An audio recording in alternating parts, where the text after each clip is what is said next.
After I had determined to abide by Las Casas' assurance that Bonaparte had not quitted Isle d'Aix, I inquired of the person who brought off the information of the evening what was the state of Rochelle, and whether I might with safety send a boat there to purchase refreshments. As the white flag was then hoisted all over town, he said he would not recommend it, as though the townspeople were well inclined towards the Bourbon family. The garrison, consisting of 4,000 men, were all attached to Bonaparte, but if he were once on board the ship, there would be no risk in doing so, as their fear of his meeting with bad treatment would keep the soldiers in awe. At break of day on the 15th of July, 1815, the Pervier, French brig of war, was discovered under sail, standing out towards the ship with a flag of truce up, and at the same time the Superbe, bearing Sir Henry Hotham's flag, was seen in the offing. By 5:30, the ebb tide failed, the wind was blowing right in, and the brig, which was within a mile of us, made no further progress, while the Superbe was advancing with the wind and tide in her favor.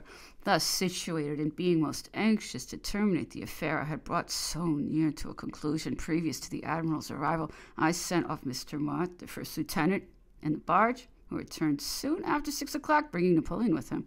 On coming on board the Bellerophon, he was received without any of the honors generally paid to a person of high rank. The guard was drawn out on the break of the poop, but did not present arms. His Majesty's government had merely given directions, in the event of his being captured, for his being removed to any one of His Majesty's ships that might fall in with him, but no instructions had been given as to the light in which he was to be viewed, as is not customary, however, on board a British ship of war, to pay any such honors before the colors are hoisted at 8 o'clock in the morning or after sunset. I made the early hour an excuse for withholding them upon this occasion.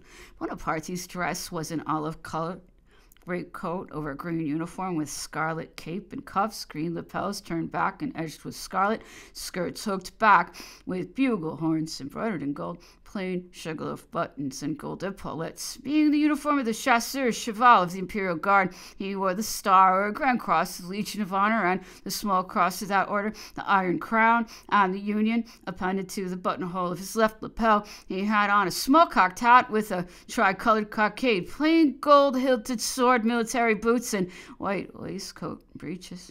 The following day he appeared in shoes with gold buckles and silk stockings, the dress he always wore afterwards while with me. On leaving the Epervier, he was cheered by her ship's company as long as the boat was within hearing, and Mr. Mott informed me that most of the officers and men had tears in their eyes.